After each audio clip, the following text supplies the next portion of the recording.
Hi guys, welcome back to another video. आज की video में कक्षा 11वीं business study sources of business finance को अगले 5 मिनट में समाप्त कर रहे हैं।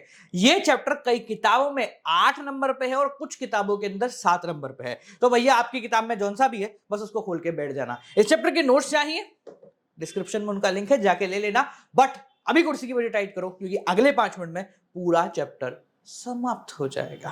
बात करते हैं धंधे के फाइनेंस के बारे में। देखो, आपकी बॉडी को चलने के लिए खून चाहिए होता है। खून निकाल लिया जाए तो बॉडी 1 सेकंड भी नहीं चल सकती। उसी प्रकार से धंधे को चलने के लिए रोकड़ा पैसा, मनी, रुपया चाहिए होता है। अगर वो पैसा नहीं मिलेगा तो धंधा नहीं चल सकता। आपको पैसे की रिक्वायरमेंट क्यों है भाई? फिक्स कैपिटल के लिए, लंबे लंबे प्रोजेक्ट में इन्वेस्ट करने के लिए, डे टू डे के काम करने के लिए और साथ साथ में ग्रोथ के लिए, एक्सपेंशन के लिए, मतलब हर चीज के लिए धंधे में पैसे की जरूरत पड़ती है। अब जब पैसे की जरूरत पड़ेगी तो ये पैसा कहां से आएगा? पैसा 2 जगह से आ सकता है। एक होता है ओनर फंड, एक होता है बोरोवर फंड। ओनर फंड मतलब मालिकों का पैसा और बोरोवर फंड मतलब लोन पे लिया गया पैसा। जब हम ओनर फंड की बात कर रहे हैं तो मालिक यहां पर एक नहीं है, मालिक बहुत सारे हैं। क्योंकि इससे जस्ट पहले जो आपकी किताब में चैप्टर था वो था फॉर्मेशन ऑफ अ कंपनी, जहां पर एक कंपनी के अंदर हजारों शेयर होल्डर हैं जिन्होंने शेयर खरीद के कंपनी में छोटा छोटा सा मालिकाना हक लिया है। तो ये जो चैप्टर है ये उसी के ऊपर बना है। तो जब हम ओनर फंड की बात करते हैं यानी मालिकों का पैसा, तो owner fund is the most common and most permanent source of capital, जिसके ऊपर आपको कोई भी लायबिलिटी नहीं देनी पड़ती। आपने इक्विटी शेयर इशू करे, सामने वाले ने आपको पैसा दिया, अब आपकी जिम्मेदारी नहीं है कि उसको, मतलब डायरेक्टली ऐसी जिम्मेदारी नहीं है कि वो कभी भी उठ के आपसे पैसा मांग ले। आप कितना उसको डिविडेंड दोगे ये भी फिक्स नहीं है। कई जगह डिविडेंड का रेशो शेयर फिक्स नहीं होता, जबकि कुछ के अंदर फिक्स होता है। तो ओनर फंड के अंदर 3 प्रकार की जुगाड़ होते हैं जिसके थ्रू आप ले सकते हो। पहला इक्विटी शेयर्स के फॉर्मेट में, प्रेफरेंस शेयर के फॉर्मेट में और तीसरा रिटेन अर्निंग के फॉर्मेट में। शुरुआत करते हैं equity share. Equity share most common and the most smallest unit of share होता है। इसके ऊपर किसी भी प्रकार का डिविडेंड की फिक्स रेट नहीं होती है। ये सबसे ज्यादा चलित, और आप जो स्टॉक मार्केट के अंदर शेयरों की बात सुनते हो वो सब इक्विटी शेयर होल्डर ही होते हैं। ये लॉन्ग टर्म फाइनेंस का सबसे बढ़िया जुगाड़ होता है। अगर बात करें इसके कुछ फीचर्स की, तो ये सबसे पहले परमानेंट सोर्स ऑफ कैपिटल है। इसके ऊपर कोई लायबिलिटी नहीं है। ये प्राइमरी रिस्क बियरर है। हो सकता है कभी आपको डिविडेंड बिल्कुल भी ना मिले और हो सकता है कभी आपको डिविडेंड में चांदी चांदी चांदी हो जाए। तो ये प्राइमरी रिस्क बियर है। मोर प्रॉफिट मिल जाएगा इनको अगर ये मोर रिस्क लेते हैं तो। साथ साथ में ये जो शेयर होल्डर है इनको वोटिंग राइट मिलता है, यानी कि ये वोट कर सकते हैं और अपना नेता चुन सकते हैं। मतलब नेता मतलब कौन होगा कंपनी के बोर्ड ऑफ डायरेक्टर्स के अंदर, ये चुन सकते हैं। और साथ साथ में जो रेसिडुअल इनकम होती है, यानी कि जो बची हुई इनकम होती है, जैसे इनको डिविडेंड मिल गया, बाकी सारे क्लेम भी हो गए, अब थोड़ा बहुत पैसा बचा हुआ है तो इनको भी मिल जाएगा वापस से पैसा। रेसिडुअल इनकम पे भी इनका हक होता है। दूसरे प्रकार के जो शेयर होल्डर होते हैं जो थोड़े से डरे हुए होते हैं वो कहलाता है प्रेफरेंस शेयर होल्डर। अब इनमें और इक्विटी में बस इतना सा फर्क है कि प्रेफरेंस शेयर होल्डर का पहले से फिक्स होता है कि इनको कितना डिविडेंड मिलेगा, यानी कि सीधी भाषा में सरकारी पैसा आ रहा है चुपचाप, वो कहलाता है प्रेफरेंस शेयर। पहले से रेट ऑफ डिविडेंड डिसाइड होता है। अब इनको प्रेफरेंस इसलिए कहा जाता है क्योंकि जब कंपनी अगर बंद होती है तो इनको पहले पेमेंट मिलती है, इक्विटी को सबसे लास्ट में पेमेंट मिलती है। इसमें नुकसान भी है, इसका कोई वोटिंग राइट नहीं है। प्रेफरेंस शेयर होल्डर को किसी भी प्रकार का वोटिंग राइट नहीं मिलता है। रीपेमेंट के समय इनको प्रेफरेंस मिलती है और साथ साथ में इनका रिस्क कम होता है क्योंकि फिक्स्ड अमाउंट तो मिलना ही मिलना है। तीसरा जो सोर्स है वो होता है रिटेन्ड अर्निंग। रिटेन्ड अर्निंग का मतलब वापस टेंड रखी अर्निंग, यानी कि वो अर्निंग जो आपने रख ली है। फर्ज कीजिए आपको 100 रुपए का प्रॉफिट हुआ, टैक्स दे दुआ कि आपकी जेब में 70 बचे, आपने 40-50 जो है 50 मान लेते हैं, 50 बात दिए इसको डिविडेंड को, 20 रुपए आपने सेविंग के फॉर्मेट में रख लिए, वो कहलाती है रिटेन्ड अर्निंग। कंपनी इसको रखती है फ्यूचर ग्रोथ प्लान के लिए और साथ साथ में कभी कुछ दिक्कत हो जाए तो उनको संभालने के लिए। तो इसके कुछ फीचर्स के बारे में बात करें तो ये लॉन्ग और मीडियम टर्म फाइनेंस की तरह काम करती है। एक परमानेंट सोर्स ऑफ कैपिटल है, कोई लायबिलिटी नहीं है क्योंकि आपने खुद जनरेट किया है। तो अच्छा जुगाड़ है, मतलब ऐसा आपको लग रहा है यार इसमें बहुत ज्यादा पैसा भी मिल सकता है, बिल्कुल भी नहीं मिल सकता। शेयर होल्डर मानेंगे नहीं, लोन मिलेगा नहीं, रिटेन अर्निंग के थ्रू उसमें इन्वेस्टमेंट आप कर सकते हैं। ठीक है, तो ये तो हो गए ओनर्स फंड। बात करते हैं बोरोवर फंड। बोरोवर फंड मतलब आपने कहीं और से पैसा लिया। अब आप बहुत सारे सोर्सेज से पैसा ले सकते हैं, इसके 5-6 जुगाड़ हैं, एक एक करके बात करते हैं। सबसे पहला आता है आपका ट्रेड क्रेडिट। ट्रेड मतलब व्यापार, क्रेडिट मतलब उधार, यानी कि व्यापार में अगर आप उधार लेते हैं तो वो कहलाता है ट्रेड क्रेडिट। ये बेसिकली एक व्यापारी दूसरे व्यापारी को सामान देते समय करता है। अब आपको कितना उधार मिलेगा और कितने समय के लिए उधार मिलेगा ये डिपेंड करता है आपकी क्रेडिट वर्थिनेस पे। अगर बाजार में मेरा नाम अच्छा है तो मैं उधार पे 10 करोड़ का सामान भी खरीद सकता हूं, 3-4 महीने बाद पेमेंट कर दूंगा। और अगर बाजार में मेरा नाम खराब है तो मैं 10 रुपए का भी सामान उधार पे नहीं खरीद सकता। ठीक है, अब कितने रुपए कितने समय ये सब आप पे ही डिपेंड कर रहा है। इसको बोलते हैं आपकी क्रेडिट वर्दीनेस, यानी कि कितनी आपकी क्रेडिट वर्दीनेस लोन लेने की क्षमता है।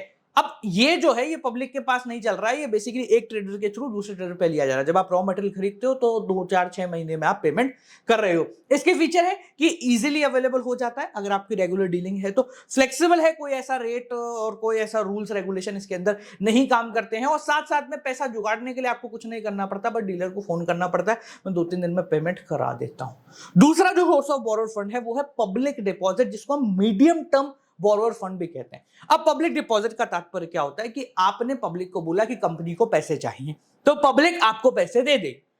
क्यों देगी? बदले में आप उसको इंटरेस्ट दोगे। यहां पर जो रेट ऑफ रिटर्न है वो रेट ऑफ रिटर्न बैंक की रेट ऑफ रिटर्न से थोड़ी सी ज्यादा होनी चाहिए, तभी तो पब्लिक को मजा आएगा। मतलब अगर बैंक उनके पैसे का 4% दे रही है तो आप कम से कम 8% दे दो, 7% दे दो, तब पब्लिक आपके अंदर पैसा लगाने के बारे में सोचेगी। यानी कि आप पब्लिक से लोन उठा रहे हो। इसका सबसे बड़ा नुकसान क्या है पब्लिक के लिए कि अनसिक्योर्ड है। आप पब्लिक को बदले में कुछ भी नहीं दे रहे हो, ऐसा कुछ भी नहीं है जिसको बेच के पब्लिक जो है पैसा रिकवर कर सके। तो ये अनसिक्योर्ड है, इसलिए उन्हीं कंपनी के लिए लागू होता है जो बहुत बड़ी होती हैं, जो बाजार में अच्छा खासा नाम सेट ऑन करके बैठी हैं। ये मीडियम टर्म के लिए काम करता है, 6 महीने से लेकर 3 साल तक का काम इसके अंदर चलता है। एक चीज याद रखना है, इसके अंदर आप अनलिमिटेड पैसा नहीं बना सकते, आपकी कितनी भी क्रेडिट वर्दीनेस हो। कॉन्सेप्ट ये कहता है कि भैया इसको आप 5% से ज्यादा नहीं ले सकते। फॉर एग्जाम्पल अगर आपकी 100 रुपए की शेयर कैपिटल है तो आप 5 रुपए से ज्यादा बाजार से in the format of public deposit पैसा नहीं उठा सकते। समझ में आ गया? 2 हो गए। तीसरे की बात करते हैं वो है डिबेंचर्स या फिर बॉन्ड, यानी लीगल लोन लेने का तरीका। अब पब्लिक से पैसा जो आना था वो आ गया, कंपनी को और पैसा चाहिए तो वो क्या करेगी? बॉन्ड या फिर डिबेंचर्स इशू करेगी।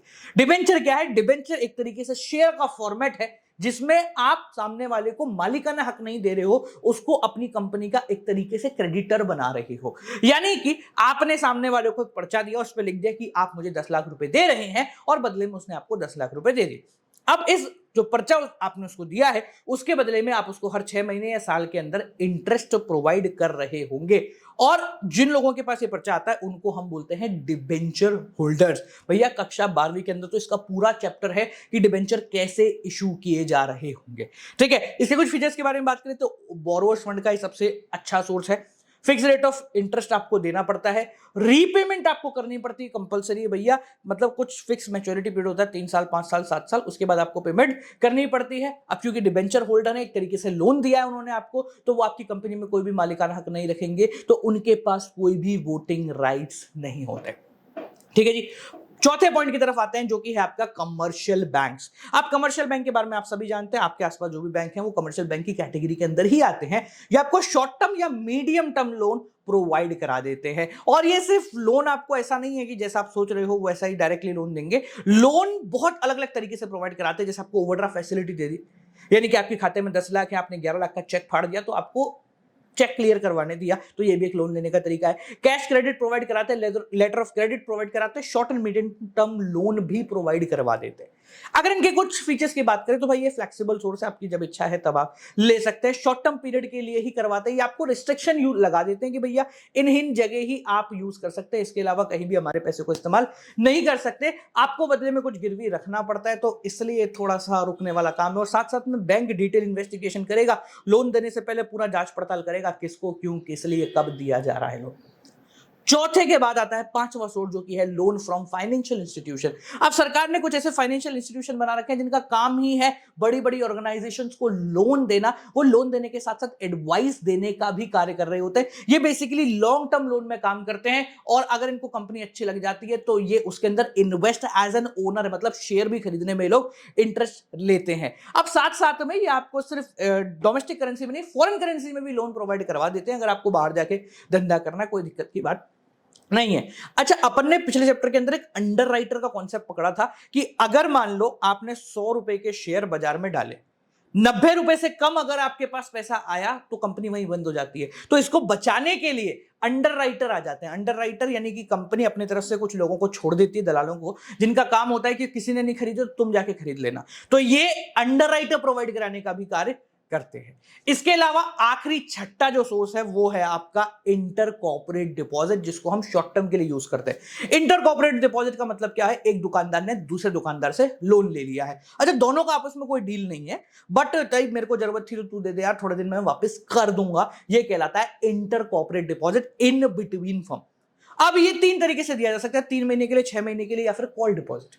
3 महीने का मतलब 3 महीने के अंदर आपको रिपेमेंट करनी है। इसका इंटरेस्ट 12% के आसपास होता है। 6 महीने वाला लंबे समय के लिए तो इंटरेस्ट 15% के आसपास होता है। एक होता है कॉल डिपॉजिट, भाई मैं जब इच्छा करेगी मैं मांग लूंगा, तुझे अगले दिन मुझे पैसा देना पड़ेगा। इसका इंटरेस्ट थोड़ा सा कम होता है, 10% के आसपास होता है। इसका सबसे बड़ा फायदा है कि कोई लीगलिटी तो है नहीं, तो किसी प्रकार के लफड़े में नहीं फंसना, कोई कंट्रैक्ट नहीं फंसना और चुपचाप सुमड़ी में गुमड़ी हो जाती है। मतलब चुपचाप ही काम हो जाता है, बाहर वाले किसी को पता भी नहीं चलता कि इसने इससे कुछ समय के लिए पैसा लिया भी था या नहीं लिया था। इसके फीचर्स की बात करें, सीक्रेसी है, अनसिक्योर्ड है, बस सिर्फ बातों बातों में चल रहा है, भाई मेरे सामने दुकान है, दुकान छोड़ के तो कहीं नहीं जाएगा। रेट ऑफ रिटर्न हाई है क्योंकि भैया 10%, 12%, 15% तक का इंटरेस्ट मिल रहा है। लॉन्ग टर्म फाइनेंस की तरह काम नहीं करता और साथ साथ में किसी प्रकार की लीगल प्रॉब्लम इसमें नहीं फंसती है। ठीक है जी, तो बालाजी आपका चैप्टर हो गया पूरी तरीके से समाप्त। आई होप आपको समझ में आया होगा। इस चैप्टर में कोई भी दिक्कत, कोई भी परेशानी है तो कमेंट बॉक्स खाली, उसको भर दो, जितनी बार भरोगे उतनी बार वो खाली हो जाएगा। मिलते हैं आपसे अगली वीडियो के साथ। इसी प्रकार से अकाउंटेंसी और बाकी सभी सब्जेक्ट को कवर करा रखा है, जाके चेक कर लो। मिलते हैं अगली वीडियो के साथ। Till then keep on watching.